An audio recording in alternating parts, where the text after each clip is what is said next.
जळगाव महानगरपालिकेच्या निवडणूक प्रक्रिया उद्या पार पडणार असून या ठिकाणी मतदान पार पडणार आहे।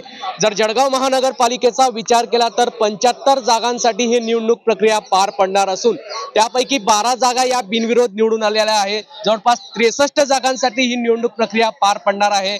या ठिकाणी वखार मंडळाच्या परिसरामध्ये मतदानाचे जे साहित्य आहे ते साहित्य या ठिकाणी मतदान केंद्रापर्यंत पोहोचवण्यासाठी मोठी गर्दी या ठिकाणी झालेली आहे। जळगाव महानगरपालिकेतर्फे सकाळपासूनच हे साहित्य या ठिकाणी वाटप करण्यात येत आहे।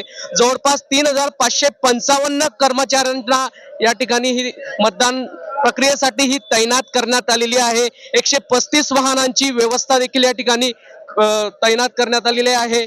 जवळपास जर विचार केला तर सकाळी 7 वाजल्यापासून या मतदान प्रक्रियेला सुरुवात होणार आहे। कुठलाही या ठिकाणी अडीअडचणी येऊ नये यासाठी कर्मचाऱ्यांना या ठिकाणी प्रशिक्षण देण्यात आलेलं आहे आणि साहित्य या ठिकाणी मतदान केंद्रापर्यंत या ठिकाणी पोहोचवण्यात येणार आहे।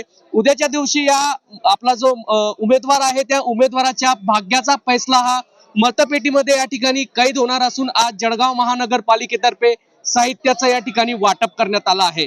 जुगल पाटील, जय महाराष्ट्र न्यूज, जळगाव।